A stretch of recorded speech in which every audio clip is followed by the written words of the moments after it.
Okay, Pops, you want to tell us a lot more, or a little more, about your war experience? We'll try to fill in some of the things that we sort of skipped over before.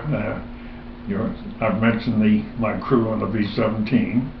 I never mentioned all the names. We'll start from the pilot, who was Dale Malloy, and then we had a co-pilot, Marty Burstein, and then myself as the bombardier, and at the time was Stanley Britzman as the navigator, but we found out later that his real name was Stanley Reed, so that's what we know him by today.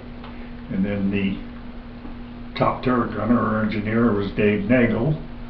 The radio operator was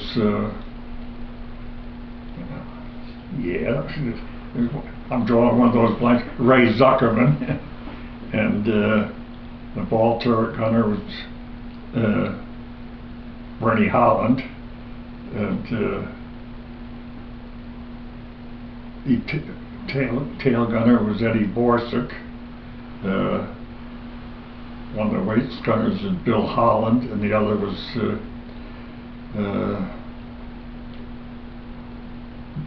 Duff. Bill Duff. I think it's his name, but anyway.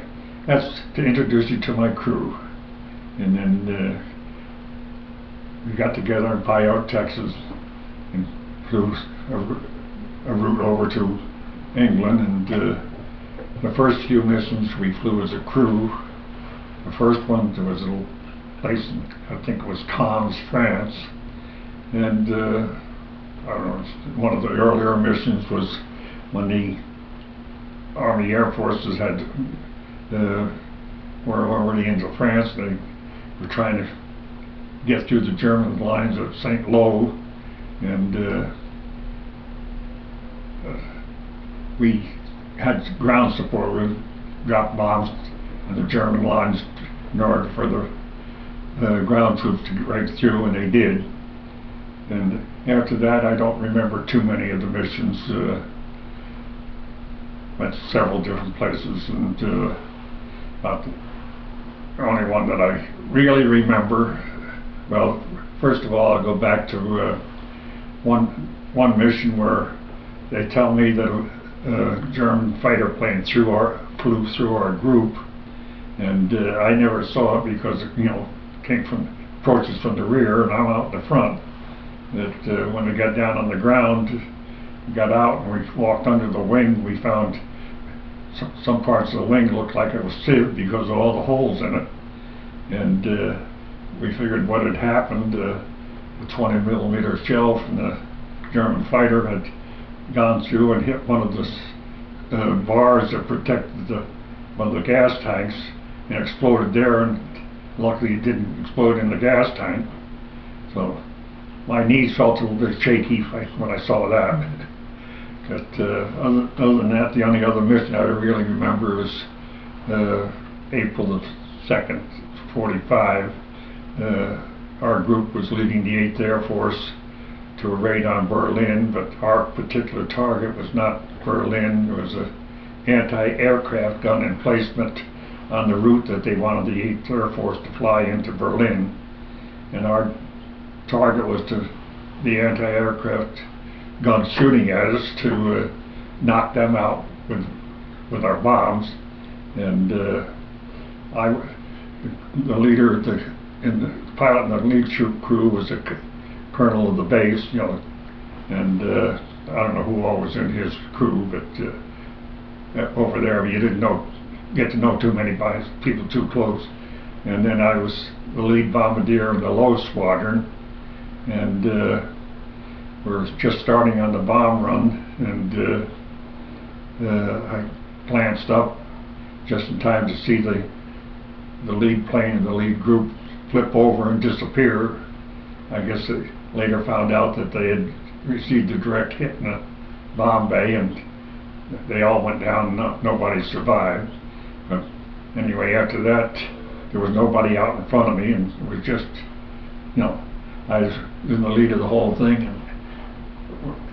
And that particular target, we had a very strong headwind, and usually you went in with a tailwind, and you had a pretty good ground speed, but this day our ground speed was about 60 miles an hour. And from 30,000 feet looking down through the bomb sight at those red flashes coming up at us, I was a little shaky there, but I managed to keep the bomb sight right on, and when I dropped the bombs, the pictures later showed that we made a direct hit on the installation. How much damage it did, I don't know, but what the official report was later on, I don't know. But anyway, from that mission I was recommended for the Distinguished Flying Cross, which I later got many years after I got home, thanks to Irene's persistence that I pursued the follow-up on the request. So. Could you just explain again to me the way the bombers went out in formation? You mentioned the lead squad, lower, whatever. You mentioned high, low. Yeah. How was that? You've told me about that before, and I forgot how that was all set up. So when a group of bombers left, they left in a certain formation, and what was that formation?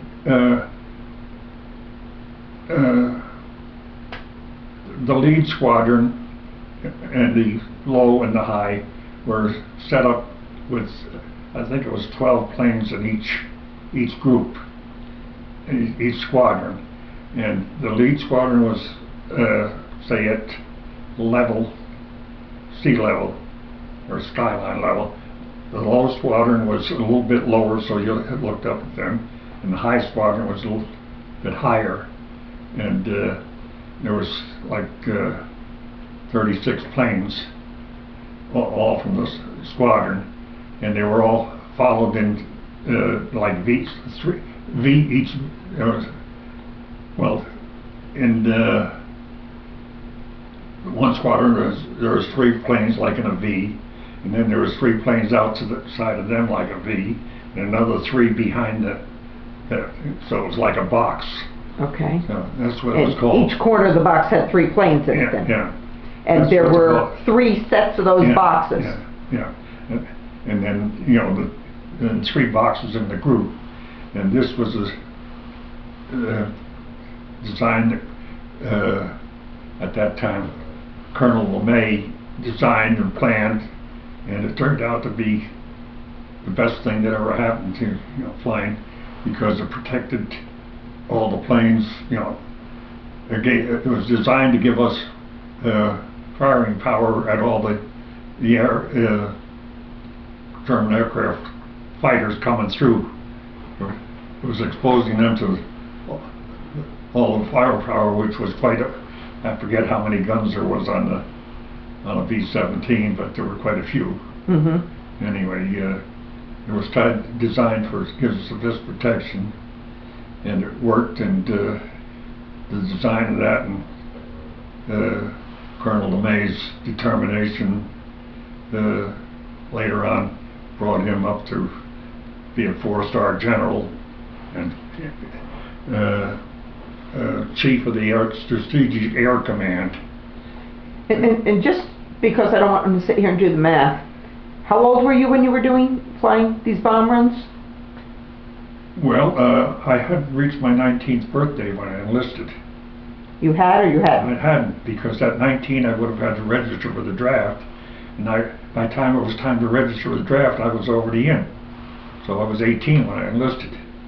And what did you take you for training and all? So about the time you hit England, well, I went in were you 20? In February of 43, and it was March of 44, or March of 44 that I got my wings. So it was a little, you were just over 20 years old. It was the first part of June of 44 when I was overseas. So yeah. I was still only 19. Okay. And as we all agreed later on, we were all too young to know enough to be afraid. Mm-hmm. And that's how we got through. Yeah. We weren't afraid. As teenagers, we weren't afraid of anything. We didn't know enough to be afraid. In movies about the war and bombing, you often see where, and I forgot which movie it was, but people like back at the Air Force Base waiting to see how many of the B-17s came back, etc. Do you have can you recall anything about a typical day as to if so many planes went out, about how many might or might not come back? I know each run was unique, but... I never participated in that myself, but I do know that I've heard many stories of people waiting at the air tower, waiting to see how many planes were coming back, and many of the local people always counted the number coming back from the airfield near them too, which brings me to another part of the story which I had almost completely forgotten about, and that's coming back to the base. Sometimes the weather was a little soupy, and I remember one time we're coming back, and according to the calculation we were right near the base, and all of a sudden out of the fog came another group flying right directly at us, and I looked up and it looked like I could almost touch the plane that went by us, and when we got down to the ground we found that two planes in our formation had collided, and unfortunately in one of the planes was a pilot and co-pilot that lived in the same barracks that I did, and it was their last mission. Oh. So that's something I've more or less forgotten about. Because then we had a couple of incidents where bombers taken off in the morning didn't quite make it off, and they ended up exploding in the barracks. A lot of personnel were killed there. Wow. So anyway. Were any of the planes that you flew in, because didn't you tell me that you flew in many different planes? You were like a relief or substitute or something? Well, by the time our crew got over there, that was a time when they no longer kept crews flying together all their missions. You were selected according to whatever they needed to fill spaces. Maybe if we all flew on the same day, maybe I flew as a bombardier with one crew, and somebody else in the crew flew the other. And there were other days where only I flew and none of the rest of the crew did. So we more or less drifted apart.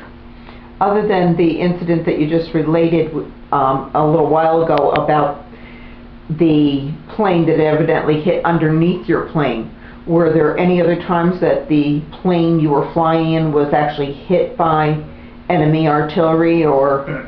Well, the only other thing I can actually say I experienced firsthand on one of our first missions, and I know this because Stanley always reminds me of it. He was my navigator, and his station was right practically alongside of me.